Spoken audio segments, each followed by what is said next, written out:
Pentecost మహోత్సవము. క్రీస్తునాథుని యందు ప్రియ సహోదరి సహోదరులారా, పెంతెకోస్తు అనగా 50 రోజులు. యేసు ప్రభు పునరుత్థానమైన తర్వాత 50వ రోజు అపోస్తలులు కూడా ఒక గదిలో చేరి ప్రార్థన చేస్తూ ఉండగా వారి మీదకి పరిశుద్ధాత్మ దేవుడు దిగి వచ్చాడు. ఇది ప్రభు ముందుగానే చేసినటువంటి వాగ్దానం. గత ఆదివారం మనం చదివిన మీరు వెళ్ళి వేచి చూడండి, మీకు ఒక ఆదరణకర్తను పంపించే వరకు కూడా మీరందరూ కూడా కలిసి ప్రార్థించండి అని ప్రభుని యొక్క వాగ్దానం ప్రకారం ఈ అపోస్తలులందరూ కూడా ఒక గదిలో చేరి ప్రార్థన చేస్తూ ఉన్నారు. వీరందరూ కూడా ఎడతెగక ప్రార్థన చేస్తూ ఉండగా ఒక్కసారిగా అగ్ని 4 కులములే వారి మీదకి పరిశుద్ధాత్మ దేవుడు దిగి వచ్చాడు. Praise the Lord. Hallelujah, hallelujah. ఆ గొప్ప పండుగను ఈ రోజు మనందరం కూడా కొనియాడుతున్నాం. మరి పెంతెకోస్తు మహోత్సవము పాత నిబంధనలో అంటే ఇశ్రాయేలు ప్రజలు అవలంబించలేదా? దాని ముందు కూడా ఈ యొక్క పెంతెకోస్తు మహోత్సవం అనేది ఉన్నది. ఇశ్రాయేలు ప్రజలకి ప్రాధాన్యంగా 3 పండుగలను దేవుడు వసగుతున్నారు. ఈ 3 పండుగలకి ఈ ఇశ్రాయేలు ప్రజలందరూ కూడా యెరూషలేము దేవాలయానికి వెళ్ళాలి అని చెప్పేసి ఒక కట్టడని దేవుడు ముందుగానే వాళ్ళకి ఇచ్చి ఉన్నారు. దాని ప్రథమముగా పాస్కా పండుగ. వారు ఐగుప్తు బానిసత్వం నుంచి పొందుకున్నటువంటి విడుదలకి గుర్తుగా ఈ యొక్క పాస్కా పండుగను దేవాదేవుడు వారు జరుపుకోవాలని చెప్పేసి ఆజ్ఞాపించారు. రెండవది గుడారాల పండుగ. ఈ మార్గం కూడా వస్తున్నప్పుడు వాళ్ళు అనేకమైనటువంటి చోట్ల గుడారాలు తయారు చేసుకుని ఆ గుడారాలు నివసిస్తూ వచ్చారు. కాబట్టి ఈ 40 సంవత్సరాల వ్యవధిని వాళ్ళు గుర్తించుకుంటూ జ్ఞాపకం చేసుకుంటూ ఈ యొక్క గుడారాల పండుగ వాళ్ళు కూడా కొనియాడుతూ ఉండేవారు. ఇక మూడవది ఈ పెంతెకోస్తు పండుగ. ఈ పాస్కా పండుగ తర్వాత 50 రోజులకి పెంతెకోస్తు పండుగని వాళ్ళు కూడా కొనియాడుతూ ఉండేవారు. ఇది దేనికి గుర్తుగా ఉన్నది? దేవాదేవుడు మోషే ద్వారా వారికి ధర్మశాస్త్రాన్ని ఇచ్చాడు, వారికి ఆజ్ఞలు ఇచ్చాడు అన్నటువంటి దానికి నిదర్శనముగా ఈ యొక్క పెంతెకోస్తు పండుగను ఇశ్రాయేలు ప్రజలు కొనియాడుతూ ఉండేవారు. కానీ నూతన ఇశ్రాయేలు అనేటువంటి నూతన దేవుడి బిడ్డలమైనటువంటి మనందరం కూడా ఈ రోజు పెంతెకోస్తు మహోత్సవాన్ని కొనియాడుతూ ఉన్నాం. మరి మనము దేనికి నిదర్శనముగా కొనియాడుతున్నామయ్యా అంటే ఇది మోషే ధర్మశాస్త్రాన్ని ఇచ్చారని మనం ఈ రోజు ఈ పెంతెకోస్తు మహోత్సవాన్ని కొనియాడడం. కానీ దానికి అతీతంగా క్రీస్తు ప్రభు చేసినటువంటి వాగ్దానం ప్రకారం, క్రీస్తు ప్రభు ముందుగానే ప్రవచించినటువంటి ప్రవచన ప్రకారం తాను చెప్పినటువంటి రీతిగా ఒక ఆదరణకర్తను మీకు పంపిస్తాను, అదే పవిత్ర ఆత్మదేవుడు అని చెప్పేసి ప్రభు దేని గురించి అయితే వాగ్దానం చేశాడు ఆ వాగ్దానం ప్రకారము తన యొక్క అపోస్తుల మీదకి ఈ పరిశుద్ధాత్మదేవుణ్ణి పంపి ఉన్నాడు. పాత నిబంధనలు వాళ్ళందరూ కూడా మోషే దేవుడు ద్వారా మోషే ద్వారా ఇచ్చినటువంటి ఆ యొక్క ఆజ్ఞల ప్రకారం వాళ్ళు జీవిస్తూ ఉన్నట్లయితే వారి యొక్క విశ్వాసాన్ని లేదా వారి యొక్క బాధ్యతలన్నీ కూడా వాళ్ళు నెరవేరుస్తూ ఉంటే నూతన నిబంధనలకు వచ్చేసరికి ఈ యొక్క ఆచారం కాదు మనం పాటించే, పాత నిబంధనలు ఇవ్వబడినటువంటి ఆచార వ్యవహారాలు కాదు మనం పాటించేది, నూతన విధానం దేవుడు మనకి నేర్పించబోతున్నాడు. మిమ్మల్ని నడిపించేటువంటి ఆదరణకర్త, మీకు ప్రతినిత్యం కూడా అనేకమైనటువంటి విషయాలు బోధించబోతున్నటువంటి పవిత్ర ఆత్మదేవుడు మీకు వసగబోతున్నారు. ఆయన ప్రకారం మీ యొక్క జీవితాల ముందుకి కొనసాగించబడతాయి అని చెప్పేసి క్రీస్తు ప్రభు యొక్క వాగ్దానం ప్రకారం ఇవ్వబడినటువంటి పరిశుద్ధాత్మదేవుని యొక్క నడిపింపుడు ఈ రోజు నూతన సంఘమైనటువంటి నూతన ఇశ్రాయేలు అనేటువంటి మనందరం కూడా ముందుకి అడుగులు వేస్తున్నాం. మన విధానం అంతా పాత నిబంధన ప్రకారం ఉండదు. అందుకే పాత నిబంధనలు కొనియాడుతున్నటువంటి ఈ పండుగలన్నింటికి కూడా క్రీస్తు ప్రభు ఏర్పాటు చేసినటువంటి పండుగలు మనం ఈ రోజు ఘనంగా వైభవంగా కొనియాడుతూ ఉంటాం. ఇప్పటికీ ఇశ్రాయేలు ప్రజలు పండుగలన్నీ కూడా చేసుకుంటూనే ఉన్నారు. పాస్కా పండుగ చేసుకుంటూ ఉన్నారు, గుడారాల పండుగ చేసుకుంటూ ఉన్నారు, తొలి కాపు పండుగ చేసుకుంటూ ఉన్నారు, ఈ పెంతెకోస్తు పండుగలు చేసుకుంటూ ఉన్నారు. ఈ పాత నిబంధనలో ఉన్నటువంటి ఆ పండుగలన్నీ కూడా వాళ్ళు కొనియాడుతున్నారు. కానీ వారికి అతీతంగా వాటన్నిటికీ కూడా నూతనంగా జోడించబడినటువంటి మెస్సయ్యగా మనకి ఇవ్వబడినటువంటి క్రీస్తు ప్రభు ఏర్పాటు చేసినటువంటి ఈ యొక్క పండుగను మనందరం కూడా దానికి అతీతంగా ఏర్పాటు చేసుకుని ఉన్నాం. మనం కూడా పాస్కా పండుగ అని చెప్పేసుకుని అంటాం. అది ఎప్పుడు? ఈస్టర్ పండుగ రోజు. వాళ్ళ ఐగుప్తు బానిసత్వం నుంచి రక్షించబడితే నూతన పాస్కా పండుగ ద్వారా క్రీస్తు ప్రభు చీకటిలో నుంచి వెలుగులోనికి, మరణం నుంచి జీవంలోనికి మనం నడిపించాలని నూతన పాస్కా పండుగను మనం కొనియాడుతుంటాం. మరి అదే రీతిగా ఈ యొక్క పెంతెకోస్తు పండుగను కూడా వాళ్ళ రీతిగా మనం కొనియాడం, వాళ్ళకి బోధించినటువంటి రీతిగా మనం కొనియాడం కానీ నూతన విధానంగా క్రీస్తు ప్రభు తాను ప్రకటించినటువంటి, ప్రవచించినటువంటి, వాగ్దానం చేసినటువంటి పవిత్రాత్మను వసగాడు కాబట్టి దాన్ని మనం పెంతెకోస్తు పండుగగా ఈ రోజు కొనియాడుతున్నాం. మరి ఎందుకు క్రీస్తు ప్రభు తను వాగ్దానం చేసినటువంటి యొక్క పవిత్ర ఆత్మను ఈ పెంతెకోస్తు పండుగ రోజునే తన యొక్క అపోస్తలుల మీదకి పంపించి ఉన్నాడు? అప్పటికి ఇశ్రాయేలు ప్రజలందరూ కూడా పెంతెకోస్తు పండుగ చేసుకున్నాడు. మరి అదే రోజున వాళ్ళందరూ కూడా గుమిగూడి ప్రార్థన చేయమన్నాడు. ఎప్పుడు పంపిస్తాడో తెలియదు కానీ వారిని మాత్రం ప్రార్థన చేయమన్నాడు. అపోస్తలులు కూడా చేరి గుమిగూడి ఎడతెగక ప్రార్థన చేస్తున్నారు. వారు ప్రార్థన చేస్తున్నటువంటి ఈ సమయంలో ఆ పెంతెకోస్తు పండుగ రోజునే క్రీస్తు ప్రభు తన యొక్క పరిశుద్ధాత్మను వారి మీదకి పంపించి ఉన్నారు. ఎందుకు ఈ పెంతెకోస్తు పండుగ రోజున పంపించాడు? తన మోక్షవారమైనటువంటి మరుసటి రోజు పంపించి ఉండవచ్చు కదా, లేదా 2 రోజులు పంపించి ఉండవచ్చు. కానీ ఎందుకు మళ్ళీ 10 రోజులు ప్రభు వేచి చూశాడు? మోక్షవారం తర్వాత మళ్ళా 10 రోజులకు వారి మీదకి ఇక పరిశుద్ధాత్మ దేవుడు పంపించాడు. ఈ పెంతెకోస్తు మహోత్సవం రోజున ఎందుకు వారి మీదకి ఈ పరిశుద్ధాత్మ దేవుడు పంపించాడు అంటే, మనం చరిత్ర ప్రకారం చూసుకున్నట్లయితే ఈ పెంతెకోస్తు పండుగ రోజున అనేకమైనటువంటి ప్రాంతాల నుంచి, వేరే వేరే దేశాల నుంచి, వేరే వేరే ప్రాంతాల నుంచి, ఎక్కడెక్కడైతే యూదా ప్రజలు ఉన్నారో ఈ అనేకమైనటువంటి ప్రాంతాల నుంచి ఆ ప్రజలందరూ కూడా ఎక్కడికి చేరేవాళ్ళు? యెరూషలేము దేవాలయం వద్దకి వచ్చేవారు. ఎందుకంటే సంవత్సరానికి 3 సార్లు ఒక యూదుడు యెరూషలేము దేవాలయాన్ని సందర్శించాలి అనేది వారికి ఇవ్వబడినటువంటి ఆజ్ఞ. కాబట్టి ఈ పెంతెకోస్తు పండుగ కూడా ఈ యొక్క ఇశ్రాయేలు ప్రజలందరూ కూడా, యూదులందరూ కూడా దేవాలయం దగ్గరికి వస్తారు. కానీ పెంతెకోస్తు పండుగ రోజు యేసు ప్రభు వాళ్ళ మీదకి ఎందుకు పవిత్రాత్మ పంపాడని అంటే, ఈ సమాజం అంతా కూడా, ఇశ్రాయేలు ప్రజలందరూ కూడా అక్కడ చేరారు. ఆ రోజున కొన్ని వేల మంది ప్రజలు ఆ ప్రాంతంలో ఉన్నారు. ఆ సమయంలో ప్రభుని యొక్క అద్భుతము, ప్రభుని యొక్క మహిమ అనేక మంది ప్రజలకు తెలియజేయబడడానికి అది సరైనటువంటి సమయము. ఏదో నార్మల్ డేస్ లో విడిగా సాధారణమైనటువంటి రోజుల్లో వారికి పరిశుద్ధాత్మ దేవుడు ఇవ్వబడి వాళ్ళు బయటకు వచ్చి బాహాటంగా ప్రకటించినట్లయితే ఏదో కొద్ది మంది మాత్రమే ఆ వాక్యాన్ని ఆలకిస్తారు. ఏదో కొంతమంది ఆ ప్రాంతంలో ఉన్నటువంటి వారికి మాత్రమే ఆ శుభవార్త తెలియజేయబడేది. కానీ పెంతెకోస్తు పండుగ రోజు ప్రభు ఇవ్వడానికి ప్రధానమైనటువంటి కారణము ఆ సమయంలో ఆ ప్రాంతంలో అనేకమైనటువంటి ప్రజలు అక్కడ గుమిగూడి ఉంటారు. అనేక మంది ప్రజలకి ఈ శుభవార్త ప్రకటించబడాలి, తెలియచేయబడటం మాత్రమే కాదు, ఈ చేతి వచ్చినటువంటి ప్రజలందరూ కూడా మళ్ళా తిరిగి వాళ్ళ ప్రాంతాలకి వెళ్ళిపోతారు. ఇప్పుడు తిరిగి వెళ్ళిన తర్వాత వాళ్ళు ఏం చేస్తారు? ఏదైతే ఇక్కడ విన్నారో ఈ విన్న దాన్ని తీసుకుని వెళ్ళి వాళ్ళ ప్రదేశాల్లో బోధించడము ప్రారంభిస్తారు. మేము యెరూషలేము ప్రాంతానికి ఆ దేవాలయం దగ్గరికి వెళ్ళాం. ఒక వ్యక్తి ప్రకటించడం, ప్రసంగించడం ప్రారంభించాడు. ఆ వ్యక్తి ప్రసంగిస్తూ ఉన్నప్పుడు ఎంత గొప్పగా ఉందంటే, ఆయన బోధించింది ఒకే భాషలో కానీ నేను నా భాషలో విన్నాను. వచ్చినటువంటి ఇతర ప్రాంతాల వారు వాళ్ళ భాషల్లో విన్నారు అని చెప్పేసి జరిగినటువంటి గొప్ప అద్భుత కార్యాన్ని వారు వెళ్ళిన తర్వాత వారి ప్రాంతంలో ఉన్నటువంటి ప్రజలకి కూడా బోధించేటువంటి అవకాశము ఉన్నది. అపోస్తలుల కార్యములు 2వ అధ్యాయం 6వ వచనంలో మనం చూస్తున్నాం. ఎప్పుడైతే పరిశుద్ధ ఆత్మదేవుడు అపోస్తలులందరి మీదకి కూడా వేయించేసి వచ్చాడు, ఇప్పటి వరకు కూడా భయంతో బిక్కుబిక్కున ఉన్నటువంటి ఈ అపోస్తలులందరూ కూడా ధైర్యముగా ఆ గది తలుపులు తెరుచుకొని మహాటంగా బయటికి రావడం ప్రారంభించారు. ధైర్యంగా ప్రజల ముందు నిలబడడం ప్రారంభించారు.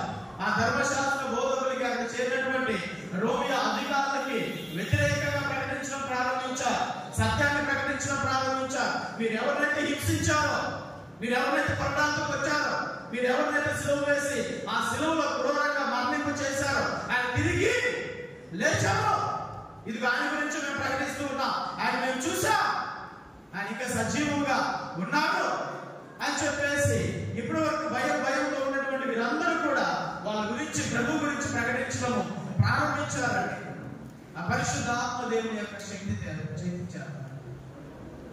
ఎప్పుడైతే పేతురు గారు బాహాటంగా ఆ యెరూషలేము దేవాలయం బట్టి నిలబడి ప్రవచిస్తూ ఉన్నాడు, ప్రబోధిస్తూ ఉన్నాడు, కొన్ని వేల మంది ఆ యొక్క వాక్యాన్ని వింటూ ఉన్నారు. ఎవరో భావిస్తూ ఉన్నారు, కేకలు వేస్తూ ఉన్నారు, ఏం జరుగుతుంది ఈ దేవాలయం దగ్గర అని అనేక మంది ప్రజలు, అటు ఇటు ఉన్నటువంటి ప్రజలందరూ కూడా ఆయన శబ్దానికి చదవండి, 6వ వచనం చదవండి. ఆ శబ్దం విని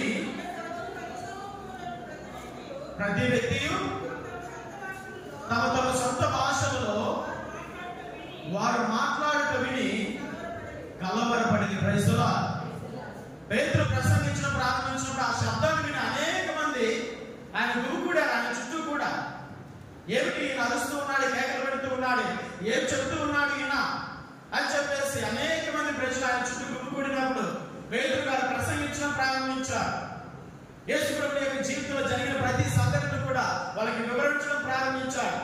ఈ విధంగా మెస్సయ్య వచ్చాడు, ఈ విధంగా మెస్సయ్య శిలువలో చంపివేశారు వీళ్ళందరూ కూడా, ఆయన మళ్ళా తిరిగి లేచాడు అని చెప్పేసి పేతురు గారు ఆ రీతిగా ప్రసంగిస్తూ ఉన్నప్పుడు ఆయన జరిగినటువంటి గొప్ప అద్భుతం ఏమిటంటే, ఆయన ప్రసంగించినటువంటి ప్రసంగం అద్భుతం కాదు, కానీ ఆ ప్రసంగము ఎవరెవరైతే వచ్చారో వారు వారి భాషలలో వారు అర్థం చేసుకోగలిగారు. ప్రైజ్లా, హల్లెలూయా, హల్లెలూయా. ఇది గొప్ప విషయం. పేతురు గారు ఒకే వ్యక్తి, ఒకే భాష మాట్లాడారు, కానీ ఆయన మాట్లాడేటువంటి భాష మాత్రము అక్కడ చేరి వచ్చినటువంటి అనేక మందికి వారి భాషలలో వినబడింది, అర్థం చేసుకోగలిగారు. మన తర్వాత వచనాలు చూసినట్లయితే ఎన్ని రకాలైనటువంటి ప్రజలు అక్కడ చేరారో మనకు అర్థమవుతుంది.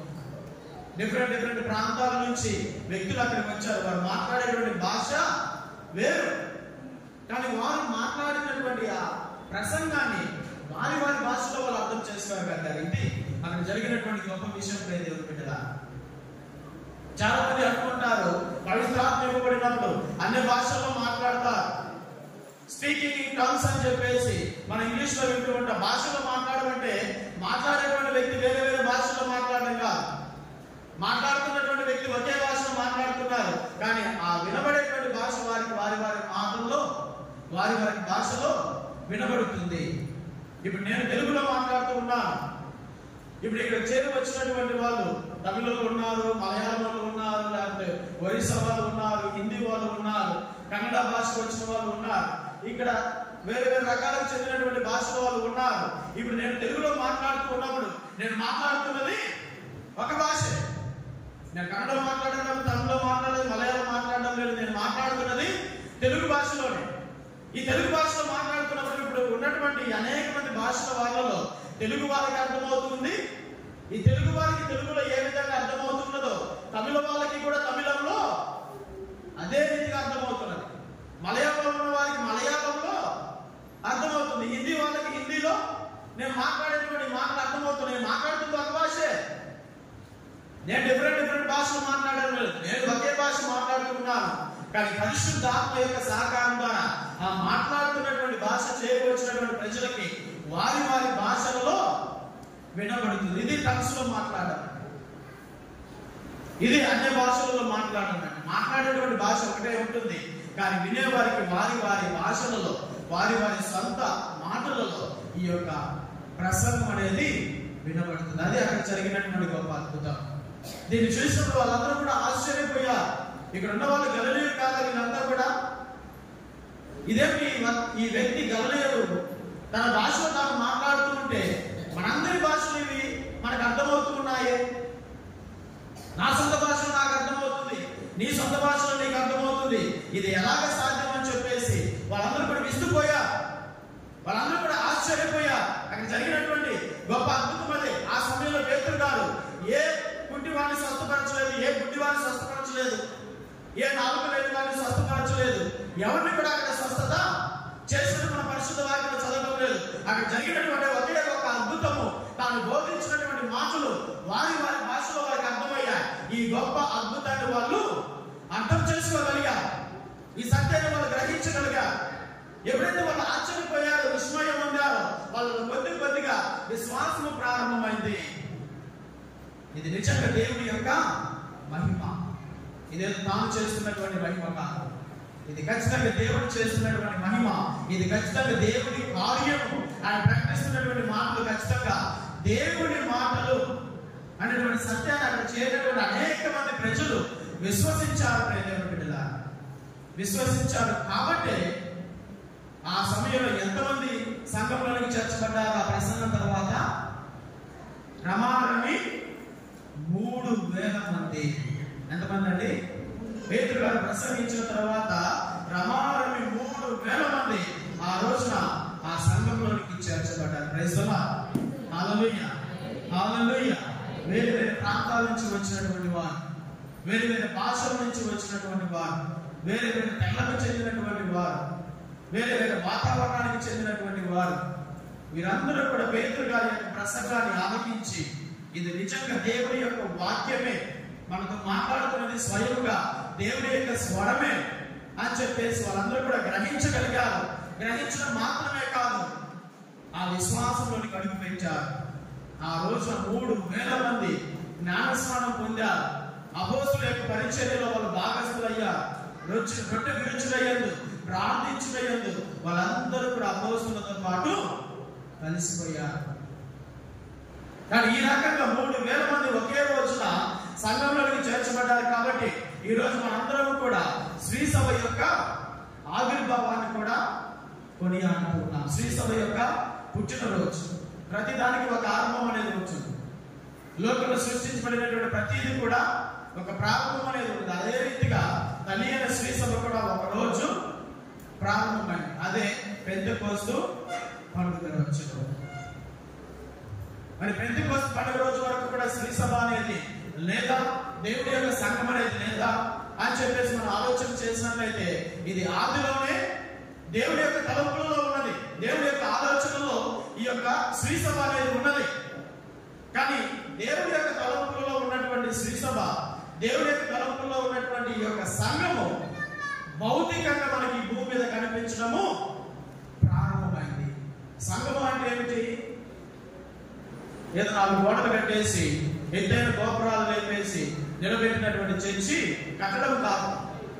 ఒక బిల్డింగ్ కనిపించేటువంటి బిల్డింగ్ కాదు సంఘం అని జ్ఞాపకం ఉంచుకోండి. ఈ 3,000 మంది చేర్చబడినప్పుడు క్రైస్తవ సంఘం అనేది ఒక చర్చి కూడా లేదు. అప్పటికి ఏ చర్చిలు కూడా నిర్మించబడలేదు. యెరూషలేము దేవాలయం ఉంది, అది ఇశ్రాయేలు ప్రజలకి. కానీ క్రైస్తవులు ఆరాధించుకోవడానికి ఏ చర్చి కూడా అప్పటికి లేదు. కానీ అప్పటికి సంఘము మాత్రము నిర్మించబడింది. ఈ సంఘము స్థాపించబడింది. భౌతికమైనటువంటి ఈ యొక్క కట్టడాలు కాదు. కానీ సంఘము అంటే మనుషుల, విశ్వాసుల యొక్క సమూహం. నో మ్యాటర్ నువ్వు ఎక్కడ చేరి ప్రార్థన చేస్తూ ఉన్నావు, ఎటువంటి ప్రదేశంలో ప్రార్థన చేస్తూ ఉన్నావు. నేటికి కూడా అనేకమైనటువంటి ప్రాంతాలు, ఒకసారి ఆఫ్రికా ప్రాంతానికి మనం వెళ్ళి చూసినట్లయితే ఇంత అందంగా సుందరంగా గోడలతో నిర్మించినటువంటి స్లాబ్లింగ్ వేసినటువంటి చర్చిలు మనకు అంత ఎక్కువగా కనిపించవు. వాళ్ళ ప్రాంతంలో వాళ్ళు ఆరాధన చేస్తున్నటువంటి చర్చిలు నేటికి కూడా చిన్న గుడిసెలతోటి లేదా చిన్న పాకలతోటి నిర్మించుకున్నవి, లేదా చిన్న టెంట్లు వేసుకొని నిర్మించుకున్నవి, కొన్ని కర్రలు ఏర్పాటు చేసుకొని ఆ దేవాలయాలు నిర్మించుకొని అక్కడే పూజలు జరుగుతూ ఉంటాయి, దిగుబడి పూజలు సమర్పించబడుతూ ఉంటాయి, ఆరాధనలు జరుగుతూ ఉంటాయి. కానీ సంఘం అంటే ఏదో భౌతికంగా మనకు కనిపించేటువంటి గోడలు కాదు, బిల్డింగులు కాదు. సంఘం అంటే విశ్వాసుల సమూహము. కాబట్టి విశ్వాసుల సమూహం ఎక్కడైతే చేరి ప్రార్థన చేస్తూ ఉంటుందో అదే సంఘము. కాబట్టి ఈ సంఘాన్ని దేవుడు ఈ పెంతెకోస్తు పండుగ రోజున ప్రారంభించి ఉన్నాడు. ఆ రోజు నుంచి సంఘము ప్రార్థించడం ప్రారంభించింది, కలిసి ఉండడం ప్రారంభించింది.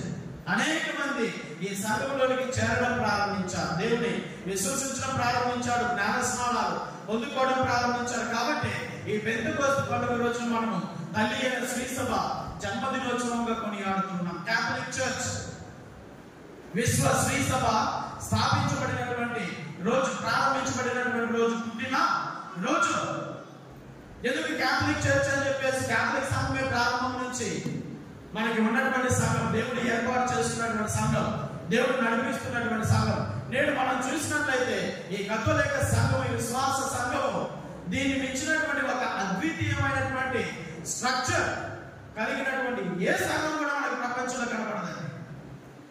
మీరు ప్రపంచంలో ఏ మూలకైనా, ఏ దేశానికైనా, ఏ ప్రాంతానికైనా వెళ్ళి చూడండి, కథోలిక సంఘం అక్కడ ఖచ్చితంగా ఉంటుంది. ఈ అద్వితీయమైనటువంటి స్ట్రక్చర్, ఈ యొక్క విధానము ఏదో మనిషి అనుకుంటే జరిగింది కాదు, ఏదో బాబు గారు బిషప్ అనుకున్నంత మాత్రం జరిగింది కాదు. మనం ఏర్పాటు చేద్దాము, ఈ రకంగా ప్రపంచ నలుమూలలకి వెళ్ళాలి అని చెప్పేసి అలనాడు బాబు గారు తలంచి ప్రారంభించిన సంఘం కాదు, ఏర్పాటు చేసినటువంటి సంఘం కాదు. ఇది ఒక వేల మనిషి తలం అయినట్లయితే, మనిషి ఏర్పాటు చేసుకోవాలనుకున్నది అన్నట్లయితే ఇది ఎప్పటికో కుప్పకూలిపోయి ఉండే, ఎప్పటికో నాశనం అయిపోయి ఉండే.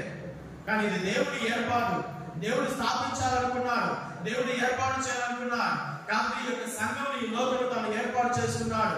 నాటి నుంచి నేటి వరకు ఎంతో అద్వితీయంగా, ఎంతో గొప్పగా ఈ సంఘాన్ని నడిపిస్తూ ఉన్నాడు. Praise the Lord, praise the Lord. ఒకే ఒక వ్యక్తి ఈ సంఘానికి అధికారిగా ఉంటూ మిగిలిన ప్రాంతాలలో బిషప్లు, ఆ యొక్క మేత్రాసన లెవెల్లో బిషప్లు ఉంటూ, విచారణ లెవెల్లో విచారణ గురువులు ఉంటూ ఈ యొక్క సంఘం నేటికి నడిపించబడుతుంది. ఈ యొక్క స్ట్రక్చర్ మనకి ఎక్కడ కనిపించదు. చివరికి కొన్ని ప్రభుత్వాలు కూడా శ్రీ సభ నుంచే, చర్చి నుంచే ఎలాగ ప్రభుత్వాన్ని ఏర్పాటు చేసుకోవాలి, ఎలాగ ప్రభుత్వాలు నడిపించాలని కూడా చర్చి నుంచే కొన్ని ప్రభుత్వాలు కూడా నేర్చుకున్నాయి. కానీ ఇంత గొప్ప ప్రణాళిక, ఇంత గొప్ప విధానము, ఇంత గొప్ప స్ట్రక్చర్ ఏదో మనిషి అనుకుంటే జరిగేది కాదు. దేవుడు ఏర్పాటు చేసినటువంటి సంఘము. పేతురు, నీవు రాయివి, ఈ రాతి మీద నా సంఘమును నిర్మిస్తానని చెప్పేసి ప్రభు చేసినటువంటి వాగ్దానం ప్రకారము నేడు పేతురు గారు ఎక్కడైతే చనిపోయారు, సిలువ వేసి చనిపోయారు. పేతురు గారు ఎలా చనిపోయారు? సిలువ వేసి చనిపోయారు. ఆయన యేసు ప్రభు వలె సిలువ వేయబడలేదు. పేతురు గారు ఎలా సిలువ వేయబడ్డారు? తల క్రిందులుగా సిలువ వేయబడ్డాడు. ఎందుకంటే ఆయన చెప్పాడు, నా ప్రభు వల్ల నేను సిలువ వేయబడ్డానికి కూడా నేను అర్హుడిని కాదు, కానీ ఆయన వల్ల నన్ను సిలువ వేయదు, కాబట్టి నన్ను తల క్రిందులుగా సిలువ వేయండి అని చెప్పినప్పుడు అలాగనే చెప్పేసి ఆ ప్రాంతంలో, ఆ రోమా ప్రాంతంలో పేతురు గారిని తల క్రిందులుగా సిలువ వేశారు. అక్కడే భూస్థాపితం చేశారు. 300 సంవత్సరాలు అనేకమైనటువంటి మానవ హోమాల ద్వారా, ఆయన జరిగినటువంటి అనేకమైనటువంటి హింసల ద్వారా వాడు ఎక్కడ సమాధి చేయబడింది, ఎక్కడ ప్రాంతంలో అనేది అది అంతగా కరెక్ట్ గా తెలియనప్పటికీ కూడా 300 సంవత్సరాల తర్వాత ఎప్పుడు క్రైస్తవ్యము స్వేచ్ఛ మార్గముగా తెలియచేయబడిందో, ప్రకటించబడిందో, అప్పుడు ఏ ప్రాంతంలో అయితే పేతురు గారు మొట్టమొదటి మానవ హోమాలు, మొదటి హింసలు జరిగాయో అదే ప్రాంతాన్ని దేవుడు తన యొక్క ప్రధానమైనటువంటి సింహాసనముగా మార్చుకున్నాడు. ప్రైజ్ ది లార్డ్, హల్లెలూయా, హల్లెలూయా. ఇది దేవుడి ఏర్పాటు కాదంటారా? ఏ ప్రాంతంలోనైతే తన యొక్క ప్రథమ శిష్యుడైనటువంటి పేతురు గారిని హింసించారో, చంపివేశారు, పౌలు గారిని హింసించారో, చంపివేశారు, తలమరికి చంపివేశారు, మొట్టమొదటి క్రైస్తవులుగా పిలువబడినటువంటి క్రైస్తవులందరినీ కూడా మరణానికి గురి చేశారు. అదే ప్రదేశంలో దేవుడు ఈ రోజు ఆ ప్రాంతం నుంచి ప్రపంచం అంతటా ప్రకటించబడుతూ ఉన్నాడండి. ప్రైజ్ ది లార్డ్, హల్లెలూయా. ఏంటి రోమ్ నగరానికి క్రీస్తు ప్రభుకి సంబంధం ఏమిటి? క్రీస్తు ప్రభు బ్రతుకున్నప్పుడు ఎప్పుడు కూడా రోమ్కి వెళ్ళాల, ఆ రోమ్ ప్రాంతంలో ఆయన ప్రకటించింది లేదు, ఆయన అడుగు పెట్టింది లేదు. ఎప్పుడు కూడా ఒక అద్భుతం కూడా రోమ్ ప్రాంతంలో, ఆ వాటికన్ సిటీ ప్రాంతంలో ఆయన అద్భుతం చేసింది లేదు. కానీ ఈ రోజు ప్రపంచ నలుమూలలా కూడా ఈ రోమ్, ఈ ప్రాంతం నుంచి శ్రీసభ విస్తరించబడింది, ప్రకటించబడుతూ ఉంది, పరిపాలించబడుతూ ఉంది, నడిపించబడుతుంది. ఎందుకు? ఎందుకంటే ఇది దేవుడి ఏర్పాటు. ఎందుకంటే ఇది ప్రభువు పేతురు గారికి చేసినటువంటి వాగ్దానం. పేతురు, నీ రాతి మీద నా సంఘాన్ని నిర్మిస్తానని చెప్పేసి చెప్పినటువంటి మాట ప్రకారం ఎక్కడైతే పేతురు గారు సమాధి చేయబడ్డారు, ఆ సమాధి మీదనే ఇప్పుడు ఆ పెద్ద దేవాలయము నిర్మించబడింది. మీరు చూస్తూ ఉంటారు, వాటికన్ సిటీలో పాపు గారు ఏ ప్రాంతం నుంచి అయితే మాట్లాడుతూ ఉన్నారు. మన మొట్టమొదటిసారిగా పాపు గారు, నూతన పాపు గారు ఎన్నికైనప్పుడు తన విండో కిటికీ దగ్గరికి వచ్చి మాట్లాడినటువంటి ఆ అద్భుతమైనటువంటి దేవాలయాన్ని మీరు చూసుకుంటారు. కానీ ఆ ప్రాంతంలో పేతురు గారు సమాధి చేయబడింది. కానీ ఆ ప్రాంతంలో దేవుడు తాను ఏర్పాటు చేయాలనుకున్నటువంటి ఈ గొప్ప సంఘాన్ని నిర్మించుకున్నాడు, నడిపిస్తూ ఉన్నాడు. కానీ ఇంత అద్భుతమైనటువంటి స్ట్రక్చర్ కలిగినటువంటి సంఘము మరొకటి ఈ లోకంలో లేదు. దీన్ని చాలా గర్వంగా నేను ప్రకటిస్తున్నాను. ఒక కథోలిక గురువుగా, ఒక కథోలికుడిగా చాలా గర్వంగా నేను ప్రకటిస్తున్నాను. ఇది ప్రభు ఏర్పాటు చేసుకున్నటువంటి సంఘము, ఇది ప్రభు నడిపిస్తున్నటువంటి సంఘము, ఇది అద్వితీయంగా ప్రభు నేటికి కూడా కొనసాగిస్తున్నటువంటి సంఘము. తన యొక్క రెండవ రాకడ వరకు కూడా ఏ నరక శక్తులు కూడా దీనిని జయింప చాలవు. ఇటువంటి సంఘం మరొకటి ఈ లోకంలో ఎన్నటికీ కూడా రాదు. ఎందుకంటే దేవుడి యొక్క అభిష్టము ఒకటే ఉంటుంది, ఒకే కాపరి, ఒకే మంద.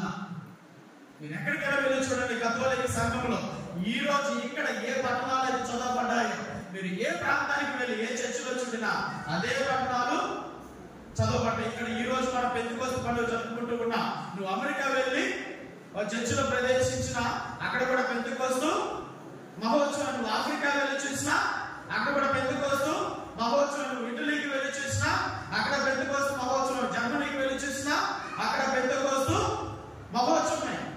కానీ ఒకే రీతిగా, ఒకే విధానంగా, ఒకే పద్ధతిలో నడిపించబడుతున్నటువంటి ఏకైక సంఘము, దేవుని యొక్క కృప చేత నడిపించబడుతున్నటువంటి ఏకైక సంఘము, ఒకే కాపరి, ఒకే మందగా నడిపించబడుతున్నటువంటి సంఘము నేను ప్రకటిస్తున్నటువంటి ఈ కథోలిక సంఘము. క్రైస్తవ హల్లెలూయా, హల్లెలూయా. కానీ కథోలిక సంఘము ఆవిర్భవించినటువంటి రోజు చాలా మందికి ప్రశ్న ఉండవచ్చు, క్యాథలిక్ అంటే ఏమి స్వామి? క్యాథలిక్ క్యాథలిక్ క్యాథలిక్ అంటూ ఉన్నారు. క్యాథలిక్ అంటే అర్థం ఏమిటి? యూనివర్సల్. యూనివర్సల్ అంటే విశ్వవ్యాప్తంగా, ప్రపంచం అంతటా. క్యాథలిక్ అంటే తెలుగులో అర్థము విశ్వవ్యాప్తంగా, ప్రపంచం అంతటా కూడా వ్యాపించబడినటువంటి సంఘము అని కథోలిక సంఘము అంటే. ఇదేదో మీరు వేరే ఆలోచన చేసుకుంటూ ఉన్నారు. విశ్వ శ్రీ సభ అంటూ ఉంటారు తెలుగులో. అంటే విశ్వమంతా కూడా, ప్రపంచం అంతా కూడా, అందులేదు ఇందులేదు అని చెప్పేదానికి ప్రశ్నే లేదు. నువ్వు ఏ మూలకి, ఏ గ్రామానికి వెళ్ళినా కూడా అక్కడ ఖచ్చితంగా ఆర్సెల్ సంఘం మనకు కనపడుతుంది. ఆ ప్రాంతంలో ఏదో ఒక ప్రదేశంలో ఖచ్చితంగా మనకి ఈ యొక్క కథోలిక సంఘం మనకు కనపడుతుంది. ఎందుకంటే విశ్వమంతటా కూడా ఈ సంఘాన్ని దేవుడు వ్యాపింప చేశారు, తన యొక్క శుభవార్తని ప్రకటింప చేసుకుంటూ ఉన్నాడు. కాబట్టి ఈ సంఘం యొక్క, మనము కలిగి ఉన్నటువంటి సంఘం యొక్క పుట్టినరోజు మనము జరుపుకుంటూ ఉన్నాం. కాబట్టి ఈ సంఘంలో సభ్యులమైనందుకు మనందరం కూడా గర్వించాలి, సంతోషించాలి. ఇటువంటి గొప్ప సంఘాన్ని విడిచిపోతున్నందుకు కొన్నిసార్లు కొంతమంది సిగ్గుపడాలి. దేవుడే ఏర్పాటు చేస్తున్నటువంటి ఈ నిజమైనటువంటి, సత్యమైనటువంటి ప్రారంభంలో పేతురు గారికి ఇచ్చినటువంటి వాగ్దానం ప్రకారం, ఆ పేతురు గారి సమాధి మీద దేవుడు ఏర్పాటు చేస్తున్నటువంటి ఈ సంఘము నేటికి ఇంత అద్వితీయంగా, గొప్పగా నడిపించబడుతుంది. ఎన్ని నరక శక్తులు వచ్చినా, ఎంతమంది దీన్ని నాశనం చేయాలని చూసినా, ఎంతమంది దీన్ని పడవేయాలని చూసినా, కొన్ని ప్రాంతాల్లో సంపూర్ణంగా సమస్య చేయాలి, దీన్ని లేకుండా చేయాలి అని చెప్పేసి ఎన్ని ప్రయత్నాలు చేసినా ఇది ఎన్నటికీ కూడా నాశనము కాదు. ఇది ప్రభుని యొక్క రెండవ రాకడ వరకు దాని యొక్క వాగ్దానం ప్రకారం నిలిచి ఉండేటువంటి సంఘము. కానీ ఈ సంఘంలో మనందరం కూడా ఉన్నందుకు సంతోషించాలి, ఆనందించాలి. ఈ రోజు ఈ సంఘంలో సభ్యులైనటువంటి ప్రతి ఒక్కరి యొక్క జన్మదినోత్సవాన్ని కొనియాడుతూ ఉన్నాం. మనందరి యొక్క పుట్టినరోజు. ఈ సంఘ సభ్యులమైనటువంటి అందరం కూడా సంతోషించాలి, ఆనందించాలి. ఇంకా అధికముగా దేవుడు దీన్ని ఆశీర్వదించాలని, నడిపించాలని, ఇంకా అనేక మంది ఈ సంఘం ద్వారా రక్షణలోనికి నడిపించబడాలని, ఆ దేవాదేవుడు తెలుసుకోవాలని, ఇంకా అనేక మంది బిడ్డలకి ఈ సంఘం ద్వారా సువార్త ప్రకటించబడాలి అని ప్రార్థన చేసుకోవాలి. సువార్త మాత్రమే కాదు, అన్ని విధానాలలో కథోలిక సంఘం అన్ని రంగాలలో వెళ్తూ ఉన్నాడు. ఒకే రంగం కాదు. రేపు ప్రకటించమన్నాడు కదా అని చెప్పేసి ఓన్లీ ప్రభుని యొక్క శుభవార్తను ప్రకటించడం మాత్రమే కాదు, అన్ని విధాలుగా మనిషికి ఏమి కావాలి, దాని యొక్క ఎదుగుదలకి ఏమి కావాలి అని ఆలోచన చేసినటువంటి సంఘం దేవుడి యొక్క కృపను బట్టి అన్ని రంగాలలో కూడా, విద్యా రంగంలో, వైద్య రంగంలో, సేవా రంగంలో, అనాథ పిల్లలకి ఆదుకునేటువంటి రంగంలో, వృద్ధులకి వృద్ధాశ్రమాలు కలిగించేటువంటి రంగంలో, ముసలి వాళ్ళని ఆదుకునేటువంటి రంగంలో, అన్ని రంగాలలో కూడా ఈనాడు కథోలిక సంఘము ముందుకు అడుగులు వేస్తూ ఉంది. ఇది ఒక్కటే కదా మనం చేయాల్సిందని చెప్పేసి వాక్య పరిచర్యతో మాత్రమే ఆగిపోలేదు. చదువు లేనటువంటి బిడ్డలకి ఎక్కడెక్కడైతే చదువులు కావాలో అక్కడ స్కూళ్ళు నిర్మించింది. ఆ ప్రాంతాల్లో విద్యను నేర్పించడం ప్రారంభించింది. విద్య ద్వారా మనుషులు జీవితంలో ఎదుగుతారు అనేటువంటి సత్యం తెలుసుకున్నటువంటి ఈ సంఘము స్కూల్ నిర్మించి విద్యను ప్రారంభించడం మొదలుపెట్టింది. వైద్యాన్ని ప్రారంభించింది. అనేకమైనటువంటి రోగాలతోటి మనుషులు మరణిస్తూ ఉంటే హాస్పిటల్స్ నిర్మించింది. సేవా తాత్పర్యంతో ఫ్రీ విద్య వైద్యం ఇవ్వడం ప్రారంభించింది. మరి అదే రీతిగా ముసలి వాళ్ళు బిడ్డలు లేనటువంటి వారు అనాథలుగా మిగిలిపోతున్నారు. అటువంటి వారికి వృద్ధాశ్రమాలు నిర్మించింది. అనాథలుగా చాలా మంది బిడ్డలు కనిపిస్తూ ఉన్నారు. వాళ్ళ యొక్క పరిస్థితి ఏమిటని చెప్పేసి ఆ బిడ్డల కోసం అనాథ శరణాలయాలు నిర్మించడం ప్రారంభించింది. ఒక సమయంలో కుష్ఠ రోగులు, ఈ రోగులందరూ కూడా ఇళ్లలో ఉంచేవాళ్ళు కాదు, ఊర్లో ఉంచేవాళ్ళు కాదు, ఊరి బయటికి తరిమి వేసేవారు. వీరందరూ కూడా ఏదో ఒక రకంగా ఆదరించాలి అని చెప్పేసి కుష్ఠ రోగుల కోసం కొన్ని కాలనీలు ఏర్పాటు చేసింది. వారి మధ్యకి వెళ్ళి సేవలు చేయడం ప్రారంభించింది. అనేక మంది గురువులు, అనేక మంది అమ్మగారులు ఈ యొక్క కుష్ఠ రోగులకు వైద్యం చేస్తూ వారు కూడా ఆ వ్యాధికి గురి అయ్యి వాళ్ళతో పాటు మరణించినటువంటి గురువులు కోకొల్లలుగా ఉన్నారు శ్రీసభలు. మరణించినటువంటి అమ్మగారులు కోకొల్లలుగా ఉన్నారు శ్రీసభలు. అనేక మంది క్రైస్తవ బిడ్డలు కూడా ఈ సేవ తాత్పర్యంతో సేవలు చేయాలనేటువంటి ఆలోచనతో ఈ కుష్ఠ రోగులకు సేవ చేస్తూ ఆ కుష్ఠ వ్యాధితో మరణించినటువంటి సేవకులు చాలా మంది ఉన్నారు. కాబట్టి తల్లి అయిన శ్రీసభ ఈరోజు అన్ని రంగాలలో అన్ని విధాలుగా తన యొక్క పనిని సేవను కొనసాగిస్తూ ఉన్నది. దానిలో ప్రప్రదమైనది ప్రభుని యొక్క శుభవార్తను ప్రకటించడము. ప్రభుని యొక్క శుభవార్తను ప్రకటించడం మాత్రమే కాదు, ప్రభు పలికినటువంటి రీతిగా నేను ఆకలి కొనిప్పుడు అన్నం పెట్టావా, దాహం కొనినప్పుడు దాహం తీర్చావా, వస్త్రహీనుడై ఉన్నప్పుడు వస్త్రమును ఇచ్చావా, బందీనై ఉన్నప్పుడు నన్ను పరామర్శించావా, నేను హాస్పిటల్లో ఉన్నప్పుడు నన్ను పరామర్శించావు, రోగిగా ఉన్నప్పుడు నా దగ్గరికి వచ్చావు అని ప్రభు పలికినటువంటి ఆ ప్రవచన వచనాల ప్రకారం నేడు అన్ని రంగాలలో కూడా తల్లి అయిన శ్రీసభ తన యొక్క సేవలు అందిస్తూ ఉన్నది. ప్రియదేవుని కాబట్టి ఇంత గొప్ప సంఘంలో నీవు నేను సభ్యులుగా ఉన్నామంటే ఇది ఖచ్చితంగా గర్వకారణమైనది. ఇది ఖచ్చితంగా దేవుని యొక్క ఏర్పాటు. కాబట్టి ఎవరు కూడా చింతించాల్సినటువంటి అవసరం లేదు. పనికి మన ప్రశ్నలు వేస్తున్నటువంటి వారికి, అనవసరమైనటువంటి ప్రశ్నలు వేస్తున్నటువంటి వారికి ఇది విధానం కదా, ఇది ఇలా చేస్తున్నారు కదా, అలాగే చేస్తున్నారు కదా అని చెప్పేసి నిన్న నేడు పుట్టుకొని వచ్చినటువంటి వారందరికీ కూడా నేను సమాధానం ఇవ్వాల్సినటువంటి అవసరము లేదు. ఈ సంఘంలో ఉన్నటువంటి అనేక మంది బిడ్డలు 2000 సంవత్సరాల నుంచి ఈ సంఘంలో ఈ యొక్క ఆరాధనలో నడిపించబడినటువంటి అనేక మంది వ్యక్తులు పునీతులుగా విడవబడుతూ ఉన్నారు. ఎంతమంది పునీతులు ఉన్నారు మన సంఘంలో? ఈ విధానంలో వచ్చిన వాళ్ళు కదా, ఈ ఆరాధనలో వచ్చిన వాళ్ళు కదా. మన కొనియాడుతున్నటువంటి పునీత అంతోని వారు కానీ, పునీత ఫ్రాన్సిస్ చౌరు వారు కానీ, వారి యొక్క దేహం ఇంకా కుళ్ళిపోకుండా ఉన్నాయి. పునీత అంతోని వారి యొక్క స్వరం నాలుక ఇంకా కుళ్ళిపోకుండా ఉన్నది. తను బోధించినటువంటి బోధన బట్టి గోవాలో పునీత చౌరు వారి యొక్క దేహం ఇంకా కుళ్ళిపోకుండా ఉంది. కొంతమంది అమ్మగారుల యొక్క దేహములు కుళ్ళిపోకుండా కనిపిస్తూ ఉన్నాయి. మన దేశంలో గొప్ప సేవ చేసినటువంటి పునీత మదరు తెరీసా గారు కథోలిక సంఘానికి చెందినటువంటి బిడ్డ. కానీ ఇంతమంది గొప్ప గొప్ప వ్యక్తులు ఈ సంఘం ద్వారా ఉద్భవించారు, ఈ సంఘంలో నడిచారు, ఈ సంఘంలో ఉంటూ మనకు అనేకమైనటువంటి ఆదర్శాలు ఇచ్చారు. కానీ వీళ్ళందరూ కూడా గొప్ప గొప్ప పునీతులు అయ్యారు. ఈ సంఘంలో, ఈ ఆరాధనలో, ఈ క్రీస్తు ప్రభు యొక్క దివ్య బలి పూజలో పాల్గొని, దివ్య బలి పూజలు సమర్పించి, దివ్య సప్రసాదాన్ని స్వీకరించి ఇంతమంది వ్యక్తులు ఈ శ్రీ సభలో పునీతులుగా అయ్యారు. కాబట్టి అదే విధానంలో, అదే మార్గంలో మనం కూడా ఉన్నాం. కాబట్టి సాతాను దారి ద్వారా వస్తున్నటువంటి అనేకమైనటువంటి ప్రశ్నలు కానీ, సవాళ్ళు కానీ మనం ఎదుర్కొంటూ ముందుకు వెళ్ళాలి. ఆ సవాళ్ళన్నింటినీ కూడా ఎదిరించుకుంటూ మనం ముందుకి అడుగులు వేయాలి. కాబట్టి సహోదరి సహోదరుల దేవుని బిడ్డలాని పెంతెకోస్తు మహోత్సవం రోజు పరిశుద్ధ ఆత్మదేవుడు అపోస్తులను అభిషేకించినటువంటి రీతిగా మనల్ని కూడా అభిషేకించాలి. ఈ కథోలిక సంఘంలో ఉన్నటువంటి మనందరం కూడా ఈ రోజు మన పుట్టినరోజు జరుపుకుంటూ ఉండగా ఆ సంఘాన్ని దేవుడే ఏర్పాటు చేస్తున్నారు, దేవుడే నడిపిస్తూ ఉన్నారు, దేవుడే ఈ శ్రీ సభకు శిరస్సు అని ఉన్నారు. కాబట్టి సత్యాన్ని మన ప్రతినిధులు కూడా గుర్తిరిగి ఆ విశ్వాసం నడిపించమని ఆ పరిశుద్ధ ఆత్మ దేవుడు మనందరినీ కూడా అభిషేకించాలని ఈ పరిశుద్ధ సమయంలో ఆ దేవాది దేవుని ప్రార్థన చేసుకుందాం.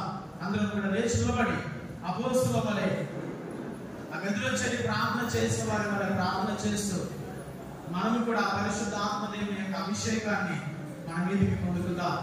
పరిశుద్ధ ఆత్మదేవుడు మన మీదకి దిగి రావాలి, ఆత్మ మనందరినీ కూడా అభిషేకించాలని, ఆత్మ నడిపింపును మనందరినీ కూడా దయచేయాలని. ఆత్మదేవ దిగిరము, పరిశుద్ధ ఆత్మదేవ దిగిరము అని పాట ద్వారా పరిశుద్ధ ఆత్మదేవుడు మన మీదకి ఆహ్వానించుకున్నాం. Praise the Lord. Hallelujah, hallelujah, hallelujah.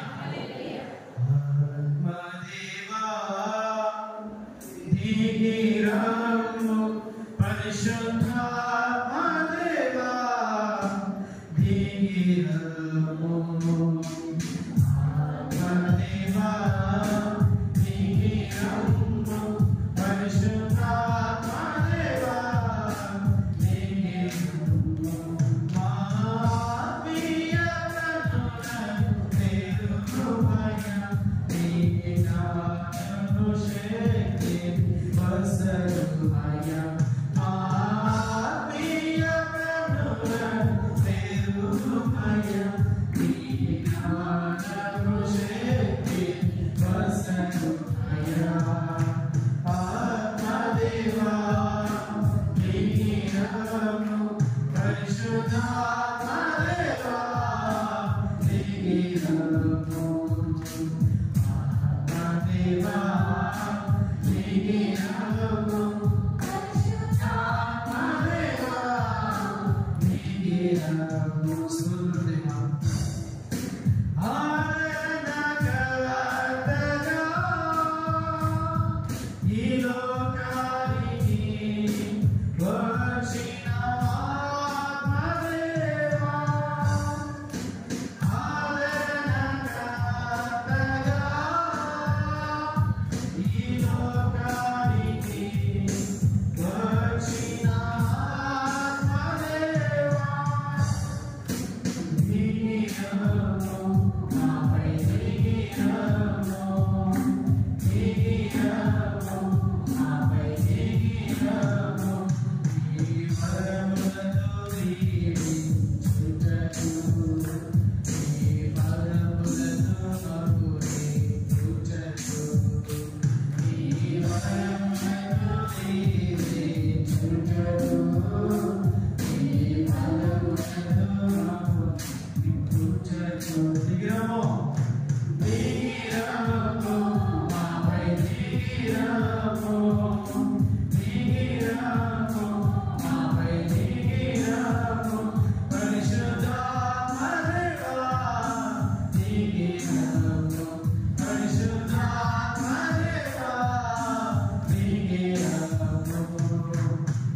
ఆత్మదేవా దిగిరము, పరిశుద్ధాత్మదేవా దిగిరము. ఆత్మదేవా దిగిరము, పరిశుద్ధాత్మదేవా దిగిరము. అగ్ని జ్వాలలుగా ఈ లోకానికి వచ్చిన ఆత్మదేవా, అగ్ని జ్వాలలుగా ఈ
దేవా నీకి ఘనము పరిశుద్ధాత్మ దేవా నీకి ఘనము సదా నీకి ఘనము మాపై నీకి ఘనము నీకి ఘనము మాపై నీకి ఘనము నీకి ఘనము మాపై నీకి ఘనము నీకి ఘనము మాపై నీకి ఘనము పరిశుద్ధాత్మ దేవా నీకి ఘనము పరిశుద్ధాత్మ దేవా నీకి ఘనము నీకి ఘనము మాపై నీకి ఘనము నీకి ఘనము మాపై నీకి ఘనము పరిశుద్ధాత్మ దేవా నీకి ఘనము పరిశుద్ధాత్మ దేవా నీకి ఘనము పరిశుద్ధాత్మ దేవా నీకి ఘనము పరిశుద్ధాత్మ దేవా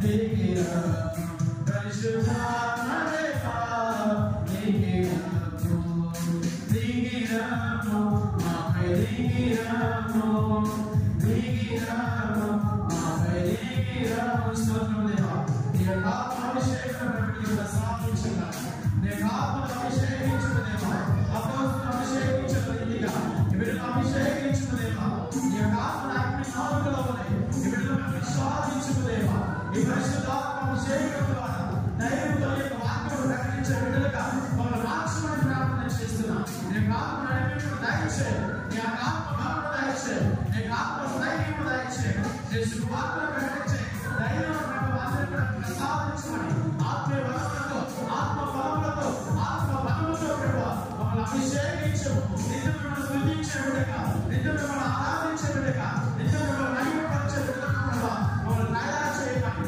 పెద్దకొస్తు మహోత్సవం రోజు మీ అపోస్తులు అభిషేకించిన రీతిగా మమ్మల్ని అభిషేకించు దేవా స్తోత్రమయ్యా పరిశుద్ధ నామమున దేవా స్తోత్రం praise the Lord hallelujah hallelujah hallelujah hallelujah hallelujah హల్లెలూయా తండ్రి వందన తండ్రి స్తోత్ర తండ్రి ఆరాధన యేసు వందన యేసు స్తోత్ర యేసు ఆరాధన పరిశుద్ధాత్మ దేవా వందన పరిశుద్ధాత్మ దేవా స్తోత్ర పరిశుద్ధాత్మ దేవా ఆరాధన పరిశుద్ధాత్మ దేవా మహిమ హల్లెలూయా హల్లెలూయా హల్లెలూయా ఆ పరిశుద్ధాత్మ దేవుని అభిషేకం ప్రతి ఒక్కరి మీదకి వచ్చును గాక ఆమేన్.